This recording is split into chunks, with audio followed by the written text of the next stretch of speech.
Hi, this is Dr. J. Franklin Schultz with the Police Perspective. I want to talk today about officer fatalities and a little bit about injuries. We go to a page called odmp.org, and as we close in, this is the 19th of December as I'm recording this. As we close in on the end of the year, we see we've had 132 officer line of duty deaths. When we look at the breakdown of this, gunfire is responsible for 51 of those deaths. That tends to be what we think about when we think about a line of duty death. But cars have been responsible for 46 of those deaths. Medical emergencies that are lethal are 23, and then other causes are 12. Now let's take a look at the causes of death. We have gunfire, of course, is the major cause. Then we have automobile crashes, and this is really one of the things that we can have some improvement on in terms of reducing officer fatalities. Some of these are in response to calls where they are involved in a crash, and some of them are just crashes like what happened to anybody else, just happens to happen to somebody in a patrol car. And some of those are these struck by vehicle things, and this has been a real area of concern across the country for all kinds of highway workers. Now in Colorado, and as in many other states, we have passed a law that says you have to move over when you see somebody on the side of the road, particularly a maintenance vehicle or an emergency vehicle, or at least slow down as you approach those. And we also have a significant number, they say 10, okay, that's 10 out of all these, and there's 750,000 cops, maybe half of those or 3/4 of those are out working the streets. But this is when somebody intentionally tries to injure or kill an officer by using a vehicle. There's controversy about whether a police officer would ever shoot at a vehicle to try to disable the vehicle or disable the driver, because really what good does that do? But when you've got 2,000 to 4,000 pounds of metal hurtling at you with the intent to harm you, and by the way, I've been one of those victims, fortunately survived, but a vehicle intentionally rammed my patrol car while I was standing outside of it. I just barely was able to get back in the car before it was struck. And thank God, didn't have any major injuries.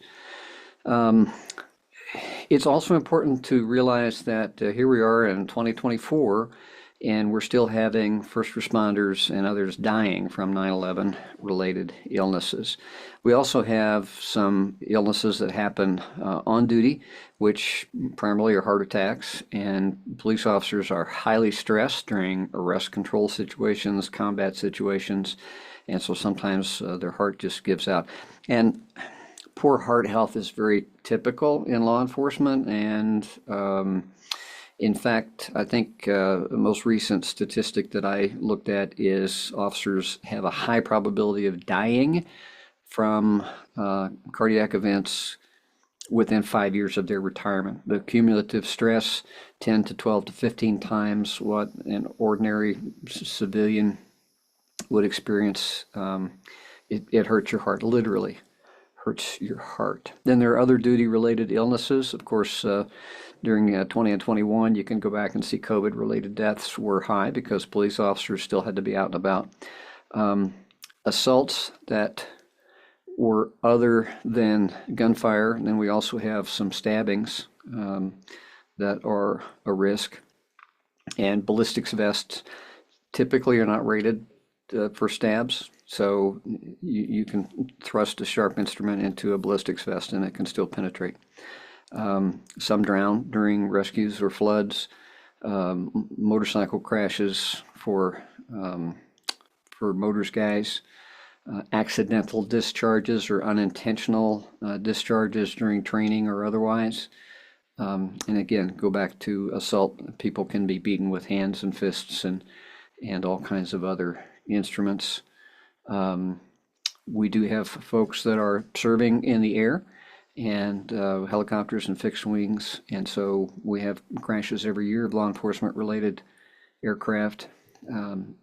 Cops are out on the boats, and so various types of enforcement. Electrocution was one, fire was one, heat stroke, um, and vehicle pursuit, weather, natural disaster. So some of these may seem to overlap, but most of the deaths that occur on duty are from felonious action. And we see here that there's really no safe place to be as a police officer. I've worked in small agencies, and the death rates are no less. Your probability of getting killed in the line of duty is no less in Mayberry RFD than it is in New York City. A lot of people are kind of stunned by that. But here's the range. You also have corrections officers, probation and parole folks that have interactions with felonious folks, and various different types of police agencies.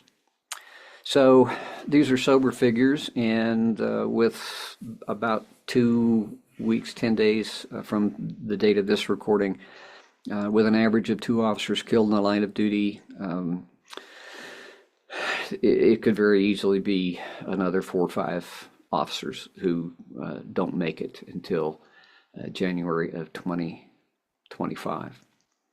One of the things that we do not record very faithfully is injuries to officers. Now, I've done some surveys on this. There's really no national database that accurately takes into account the number of police officers injured in the line of duty. And that could range from a shooting wound that doesn't result in lethality, or some other serious injuries. It could be a twisted ankle that takes somebody off of work for a while. It could be a back injury that causes chronic pain and perhaps disability. This is an invisible number. Now, if you look at the statistics, what is often quoted is over 50,000 officers are injured every year. That does not begin to scratch the surface. It is dozens of times more frequent than that, but only the most serious get recorded in the crime statistics, and chronic injuries don't get reported. And in fact, police officers themselves often will have this philosophy that they need to walk off an injury and not report it, and certainly doesn't take into account cumulative injuries. I remember when I went to a chiropractor after a bicycle accident, they said, well, have you ever, had any physical injury before? And I thought back over my career and said, yeah, I've been hit by a car twice. I've been knocked out. I've been in fights, been in car crashes. So I thought I had a fairly normal life, but it is punishing on the body, not to mention what happens to the soul. So, and the tragedy of this, and we'll talk about this in another video, the tragedy of the officer injuries is many times those are career ending. Many times departments do not take care of their injured officers. They get to a point where, okay, you've used your sick leave, you're not going to be able to come back. I'm sorry you don't work for us anymore. And so now, do you have health coverage? Do you have disability? And no, by the way. So it's a really risky time. In fact, many officers have said, I would have been better off, my family would have been better off if I'd been killed in the line of duty than to have had some kind of injury that kept me out of work. So just wanted to, near the end of the year, ask for your continued support of law enforcement, pray for their safety, and be aware that they're out there every day. It's kind of a tired saying, but they really are putting their life on the line on a regular basis for you. This is Dr. J. Franklin Schultz with a police perspective.